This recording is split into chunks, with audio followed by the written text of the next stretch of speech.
તો મિત્રો આજે આપણે જવાનું છે દ્વારકાધીશના દર્શન કરવા। આજે રાતે 12 વાગે આપણે નીકળી જવાનું છે, પણ હજી આપણી વાનર સેના આવી નથી। એ આવે એટલે આપણે તાત્કાલિક નીકળી જઈએ। તો મિત્રો રાતના વાગી ગયા છે 2 અને હજી આપણે રાજકોટની બહાર જ નીકળ્યા છીએ। હજી તો આપણે ઘણું આગળ જવાનું છે।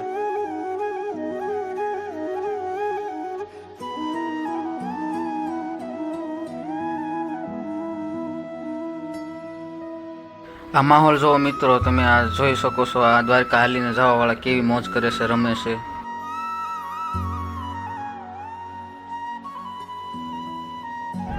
તો હવે આપણે દ્વારકાથી 50 કિલોમીટર દૂર છીએ અને ગેસ આપણે ખૂટી રહ્યો છે। અને નયનભાઈની કોમેડી જોવો તમે। તો જો મિત્રો અમાર ગેસ ખૂટી રહ્યો છે અને ગાડી પૂછી છે પંપ વાળા કે સવારે 8 વાગે ખોલશું, ગાડી આગળ હાલે એવું નથી। તો ગાડી ક્યાં છે? ગાડી ક્યાં છે? અને અમારી ગાડી ખોવાઈ ગઈ છે।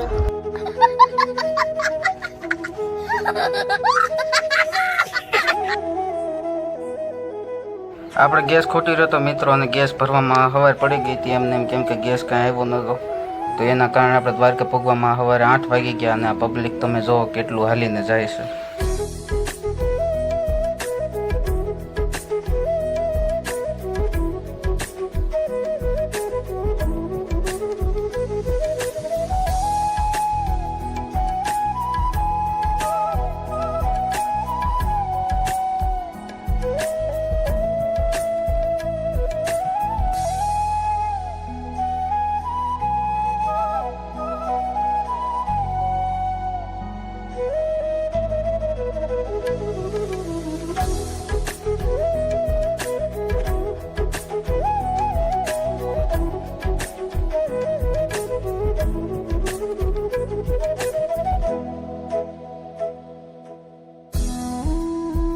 નદીમાં આવી ગયા છે અને આ પપ્પુ મરવા જાય છે। હું ના પાડું છું કે રેવા દે। નહીં પપ્પુ નહીં, મરતો નહીં। જો અહીંયા પાછળ છે જવાનું હોય મિત્રો, તબડક તબડક કરતું ના, અહીંયા ઠેકડો મારવાનો હોય। અહીંયા આવો, અહીંયા એ પંકજભાઈ અહીંયા આવો।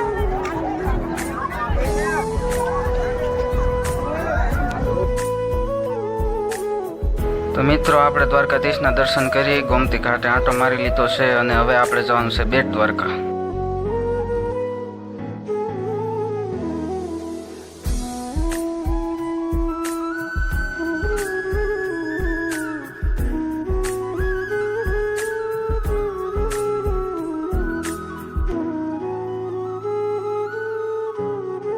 તો મિત્રો કેવો લાગ્યો વિલોગ, અને આવા જ વિલોગ જોવા માટે લાઈક કરો, સબસ્ક્રાઈબ કરો અને સપોર્ટ કરો, એટલે આમના અમે તમને બધા સ્થળો દેખાડતા રહીએ।